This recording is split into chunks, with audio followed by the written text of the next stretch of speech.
Now it is time to give these plants a solid foundation or granular foundation, because if it was solid, then how would they get their roots into it? And then they wouldn't stay down. I'm spiraling. It's time to pick substrate for the high-tech planted series. That's what I was trying to say.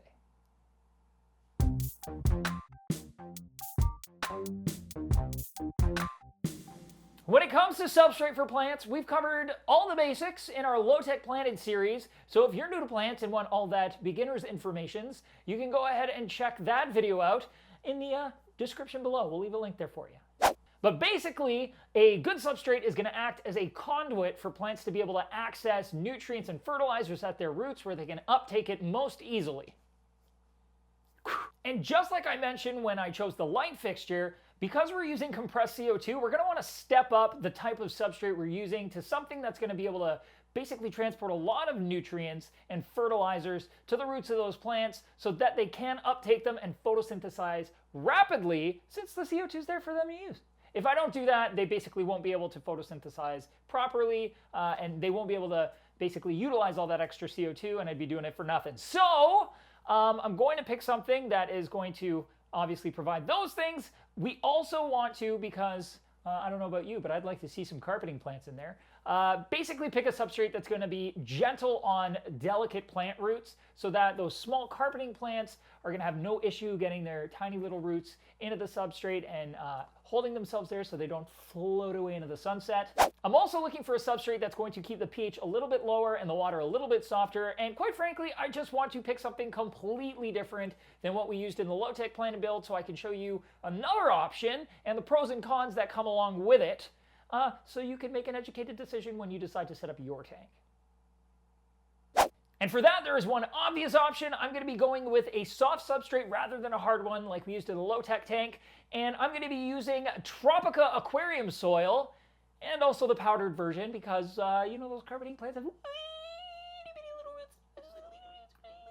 Tropica aquarium soil and soil powder are high-quality substrates made in Japan from a company that eats, sleeps, and breathes aquatic plants.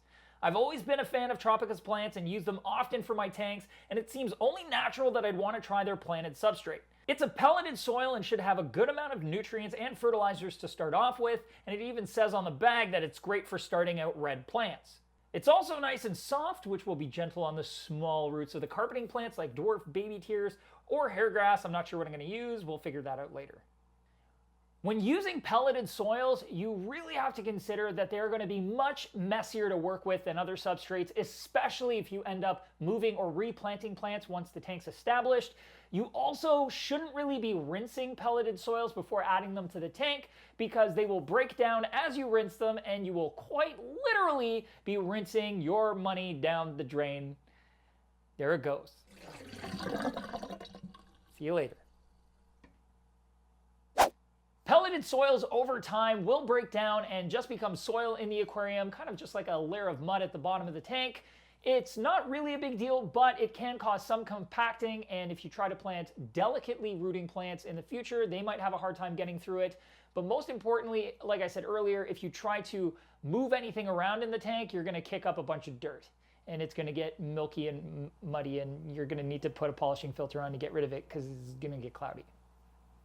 Just don't move anything. Trimming only, preferably. So just to give you guys a size reference between the regular aquarium soil and the soil powder, it's pretty easy to see why the soil powder is going to work better for smaller plant roots. Like the low-tech tank, I'm going to aim for about 2 inches of depth near the front, especially for the carpeting plants, and move up to 4 inches or more at the back for the taller plants that will need to root deeper into the substrate. Not sure what they're going to be, but I'm just going to prepare. Okay.